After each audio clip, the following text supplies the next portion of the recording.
Est-ce que, tu sais, tantôt on parlait de ta relation, tu sais, comment t'as fait pour sortir de cette relation-là? Là? Tu sais, c'est parce qu'il a fallu qu'il se fasse un déclic ou il a fallu... Parce que j'imagine qu'un moment donné, t'as fait comme, ça n'a plus de bon sens, là, je suis dans une relation... Les premiers moments où j'ai fait « Oh shit, this is not good », le premier moment, je pense que j'en ai parlé en plus sur TikTok cette semaine pour la première fois de ma vie. Tu sais, le week-end que Papa Legault a déclaré la COVID.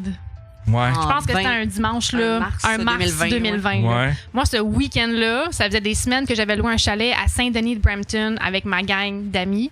Mais là, à cause de la COVID, il n'y a plus personne qui venait.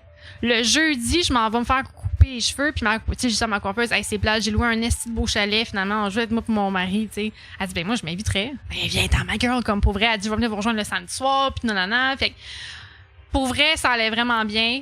Jusqu'à temps que Papa Legault annonce la fermeture. Moi, j'ai 2 cafés rendus là. Je prends la décision, en fait, quand on ferme. J'appelle chacun des cafés un à la fois. Puis moi, je connais mon inventaire. Là. Je l'ai fait avant de partir pour un week-end. Fait que je confirme l'inventaire sur place avec mes employés. Puis je leur dis, mettons, café numéro 1, laisse-moi tel item. Le reste, splittez-le à la gang. J'appelle le café numéro 2, même affaire. Laisse-moi tel autre item pour que je puisse moi aussi avoir du stock chez nous parce que les épiceries, ça va être la galère. Fait que laissez-moi ça, puis le reste, splittez ça à la gang.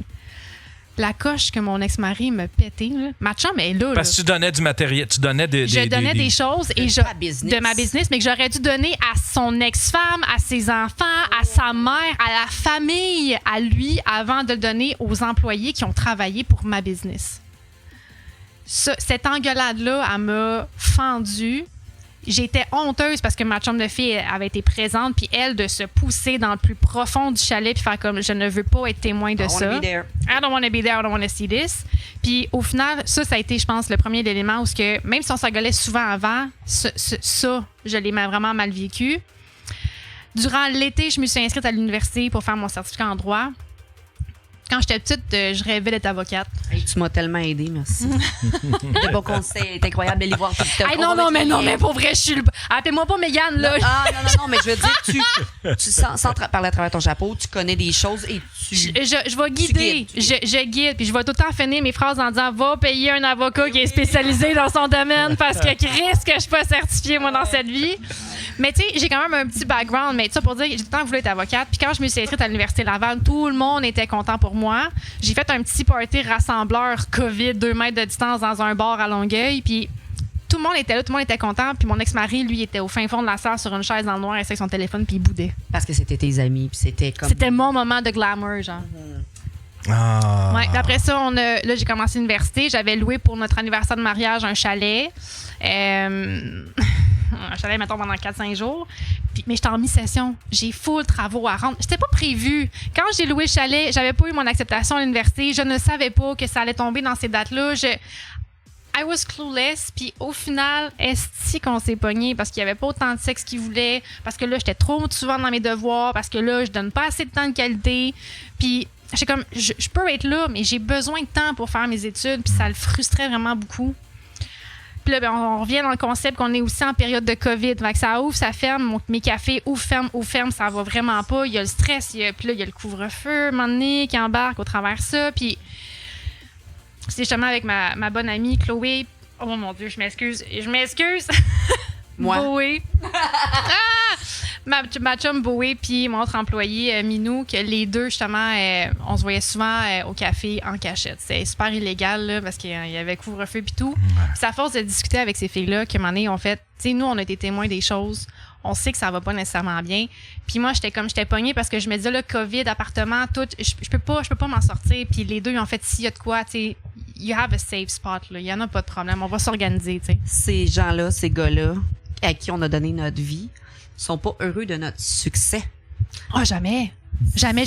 Hey, quand je me souviens une fois, là, je m'excuse, une petite parenthèse, je célébrais, je pense, les 2 ou les 3 ans de un de mes premiers cafés de l'ouverture. Moi, je fais tout le temps ça. À chaque année, le gros party, si let's go, on a du fun, on célèbre l'ouverture du café de quartier. Puis j'ai fait un speech de fin de soirée pour remercier mes employés qui étaient sur place, remercier la gérante qui s'est donné corps et âme pour ma business, parce que là, j'étais rendue avec 2, puis il fallait que je split, puis comme, elle savait exactement qu'est-ce qu'elle faisait, puis je remerciais ma clientèle d'avoir été aussi fidèle. Le soir, il me pétait une latte parce que j'avais pas dit merci à lui. J'ai comme, d'où tu fais rien? Genre, fait rien à part bouder. Ben non, il genre. était là pour t'encourager puis il bâtissait ton succès. Ben oui, alors, il était là pour prendre mon cash. Ouais. Fait que là, c'est quand que admettons, c'est là que t'as commencé Non, à prendre la décision? C'est à Noël. Ce Noël-là, c'était comme le premier Noël, parce qu'en restauration, tu travailles H24, là, t'as pas le choix, il n'y a pas de jour de congé. Puis cette Noël-là, on était les deux en congé, puis il y avait les couvre-feux, on n'avait pas le droit de sortir, les régions, tout était fermé. Fait que moi, j'ai dit, hey, on va se coller sur le divan, écouter marathon genre de Lord of the Rings, Harry Potter, tout ce que tu veux, James Bond, si on écoute des films collés toute notre Noël. Puis pour me rendre compte, en fait, que pendant tout ce temps-là, il était sur son téléphone. Puis quelques jours plus tard, quand une de ses filles vient chez nous, j'étais en train de faire un meeting justement avec des employés. Mon téléphone lâche. J'ai dit, j'ai besoin de ton téléphone. Il me donne son téléphone. Quand je raccroche, je me rends compte qu'il y a plein de messages de toutes ces anciennes. Soit des conquêtes, soit des femmes que je sais qu'il a déjà flirté, des femmes qu'il a déjà travaillé avec, qu'il trouvait belles. Comme plein de messages que toi t'as envoyé pendant le 24 puis le 25 décembre. Je suis comme, à quel point t'as besoin de l'attention de toutes ces femmes-là quand je suis là? Genre, je dis jamais non. Je suis tout le temps là. Je travaille, je me donne pour cette relation-là. Puis il faut que t'ailles, genre, picosser ailleurs pour aller chercher une validation quelconque. Genre, à quel point que t'es pas bien. Puis ce soir-là, on s'est engueulé devant sa fille. Puis ça a vraiment été un... Je peux pas vivre de même. Fait que je m'étais donné comme un cue de je me donne 30 jours. Puis je retourne dans le contexte. À ce moment-là, on était en clinique. Qu'est-ce que t'as fait? Vous avez laissé la discussion en suspens ou t'as juste genre regarde, c'est correct, mais dans ta tête? Non, mais c'est parce que c'était tout le temps du gaslighting. Ben c'est beau la prochaine fois, si je laissais pas prendre mon téléphone, mais t'as fouillé, c'est quoi ton problème? Ben c'est beau d'abord, puis il prenait jamais sa faute. Pour rien. Ben oui, ben voyons donc, je dois parler à qui que je veux. C'est ça du gaslighting, là. Genre là, tout ce que moi je fais, c'est pas correct, mais lui, I'm not good enough. What I'm doing is always wrong. Mais lui c'est correct, tu sais. Puis à ce moment-là, on était en clinique de fertilité pour avoir des enfants. Fait que là, je me suis dit, mon rendez-vous il est dans 1 mois, j'ai 30 jours. Si dans les 30 prochains jours, je suis pas capable de pas me pogner avec mon mari, je ne veux pas de cette relation. Puis comme de fait, ça a pris 20 jours. Au bout de 20 jours, on s'est engueulé, puis là, j'ai fait, I'm done. Le soir, je suis arrivée, j'ai dit, je demande le divorce. Tout d'un coup, là, il est prêt à tout faire. Dors dans la chambre, tu sais, comme, prends ta nuit, je vais dormir sur le divan, réfléchis, on s'en reparle demain. Puis là, tout d'un coup, là, il était donc prêt. Moi, je disais à un moment donné, faut aller consulter, là. Faut que tu parles. Mon psychologue, il est prêt à te prendre. Il en prend plus de clients, là. Il est sur le bord de la retraite. C'est pas lui le problème. Pas lui. Moi, pas besoin d'aller parler à ça, là. Des shrinks, là, voyons donc, aussi. Rien que les malades mentales qui ont besoin de parler avec des psychologues, là, tu sais. Puis au final, là, quand que je dis, je demande le divorce, tout d'un coup, je vais aller consulter, on va travailler ensemble, là, il mêlait la religion au travers ça, puis tout, on a prié, on a fait une promesse devant Dieu qu'on allait s'aimer jusqu'à la fin des temps, mais pourquoi? Là, tout redevenait beau, mais c'était ça le cycle aussi de la violence, c'est quand que les peu de fois que j'étais comme, là, je suis tannée, et je m'en vais, à un moment donné, je l'ai fait marcher, là, genre, tu débarques de mon char et tu marches qu'à la maison, là, il a marché pendant 3 heures, là. On a ce problème. Là, tout d'un coup, il est devenu doux. Tout ce que je demandais, il n'y en a pas de problème. Ça a duré 3 semaines. C'est ça. Puis là, quand t'es parti, parce que là, j'imagine... Oh non, il est parti. C'est lui qui est parti? Le lendemain matin, je me suis réveillée, t'es comme, finalement, t'as-tu réfléchi? J'ai dit, ouais, toi, tu t'en vas travailler, puis quand tu reviens à soir, là, j'avais 2 véhicules à mon nom. J'ai dit, quand tu reviens du travail à soir, là, tu vas pacter un des chars, tu prends ton stock, you take your shit and you go back to your mom's. Parce que il n'y a pas d'autre place où aller, là. Il était comme, tu peux pas me faire ça. Je dis, check-moi bien que je vais le faire. Le loyer, en ce moment, il est à mon nom. Ce qui est dans la maison, c'est moi qui l'ai payé. You take your shit and you go home.